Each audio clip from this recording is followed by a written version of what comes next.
वो मालन पहुंच गई और क्या कह रही है, ये तो मुझे बेलपत्र के वृक्ष के नीचे मिला, आपके लिए लेकर आई, प्रणाम करती हूँ आपको, आप पा लीजिए। शंकर जी से कह रही है, आप पाओ पाओ।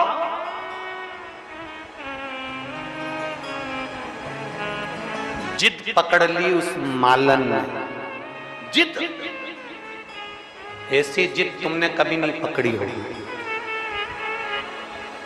तुम भगवान के सामने भोजन बनाकर ले जाते हो, भोग लगाते हो, उठाकर लाते हो, पूरा खा जाते हो। कभी तुमने भगवान के सामने जाकर जिद पकड़ी? हे कन्हैया, हे मेरे राम जी, हे मेरे ठाकुर जी, हे मेरे भोलेनाथ जी, ये लेकर आई हूं, खाना तो पड़ेगा, जब तक नहीं खाओगे तब तक मैं भी नहीं खाऊंगी। जिद होती। मालन ने जिद पकड़, मुझे ये बेलपत्री के पेड़ के नीचे से मिला है, तुम्हें खाना पड़ेगा, तुम्हें जीना पड़ेगा। बैठ गई। शिव जी नहीं आए, शंकर नहीं आए। माली ढूंढने के लिए निकला, माली ढूंढने के लिए निकला। माली को लगा मेरी पत्नी कहाँ रह गई, आज दिन भर से नहीं दिखी, दिन भर की कब की गई मंदिर में गया माली। माली ने देखा कि पत्नी भगवान शंकर के शिवलिंग से लिपट कर बैठी थी और सामने प्रसाद रखा हुआ था और कह रही है कि खाओ पाओ, खाओ पाओ, बार बार कह रही है। पति ने उसको जगाया, बावरी हो गई है, तू क्या पागल हो गई है, चल उठ चल। पत्नी कहती है नहीं, जब तक ये नहीं पाएगा तब तक मैं जाऊंगी नहीं। शिवलिंग को लपेट कर रोती रही, बाबा आना पड़ेगा, खाना पड़ेगा, बाबा आना पड़ेगा, खाना पड़ेगा। अब तो बाबा था, कभी अपने असली स्वरूप में मेरा बाबा नहीं आता। किसी साधु के वेश में, किसी साधारण के वेश में, किसी सन्यासी के वेश में, किसी स्त्री के वेश में, किसी पुरुष के वेश में, किसी बच्चे के वेश में, किसी दूसरे के वेश में मेरा बाबा आ जाता है। और मेरा बाबा आया और बाबा ने आकर तुरंत हाथ से पात्र उठाकर कहा, मालन ये किसका प्रसाद रखा है? मालन ने कहा ये शंकर जी के लिए रखा है, मैंने रखा है। मालन मुझे भूख लग रही है, मैं बहुत दूर से चलकर आया हूं, क्या मैं इस प्रसाद को खा लूं? क्या मैं इस प्रसाद को खा लूं? मालन ने कहा मैंने तो बाबा के लिए रखा था, पर आप यदि भूखे हो तो आप खा लो, मैं बाबा को दूसरा बनाकर खिला दूंगी। इतने में बाबा ने कहा मालन तू तो ये प्रसाद की जिद पकड़ कर बैठी है भोलेनाथ जी से कि तुम्हें खाना पड़ेगा।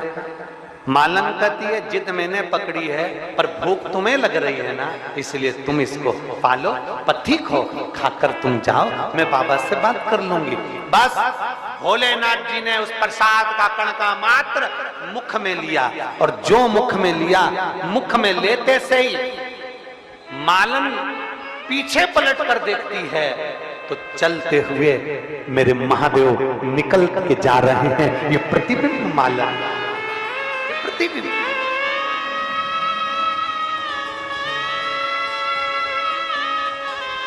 आंख से आंसू बहते हैं। बचा हुआ प्रसाद मालन खा लेती है। मालन प्रसाद को पाकर सुख पाती है और उसका गर्व ठेरता है, गर्व ठेरता है। एक बेटी जन्म लेती है जिसका नाम मालिनी होता है। क्या नाम है उसका? मालन की बेटी जन्म लेती है जिसका नाम मालिनी होता है। वो मालिनी बचपन से मिट्टी का शिवलिंग बनाकर पूजन करती है, शंकर की आराधना में डूबी रहती है, शिव स्तुति में डूबी रहती है। माली और मालन अवस्था पाकर प्राण छोड़ देते हैं। मालिनी अकेली रह जाती है, फूल बेचती, माला बनाती, माला श्रृंगार बनाती, बेचती और अपना यापन करती। समय की अवस्था में मालिनी के भी प्राण छूट जाते हैं। प्राण छूटने के बाद मालिनी शंकर का श्रृंगार करते करते प्राणों को छोड़ती है, तो पार्वती जी की सहेली बनकर निवास कर लेती है। पर पूर्व के समय का जो भान था, पूर्व के समय का जो ज्ञान था, मालिनी पार्वती जी की सहेली तो बन गई, शंकर जी की आराधना में डूब गई, शिव की स्तुति में डूब गई, पर मालिनी आज शंकर की स्तुति में डूबी थी और डूबी डूबी एक दिन जल भरने के लिए सरोवर में जाती है, शिव के पूजन के लिए। क्या देखती है कि अपने प्रतिबिंब को देख लेती है जल में। जो जल में प्रतिबिंब देखा, देखकर सोचती है कि मैं तो सुंदर नजर आ रही हूं, मैं सुंदर दिख रही हूं।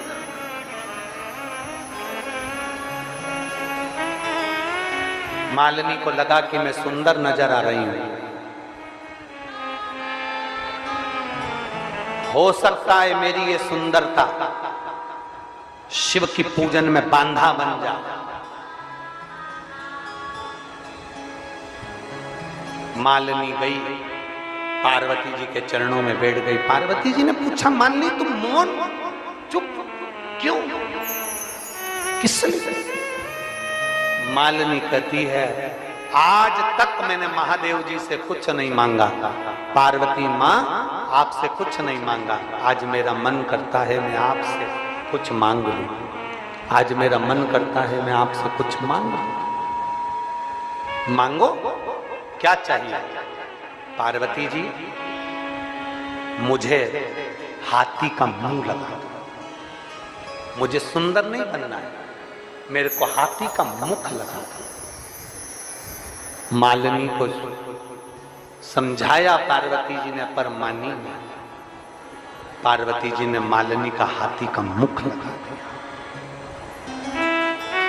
पार्वती जी की एक सहेली का वर्णन आता है मालिनी का, जिसका गजमुख है।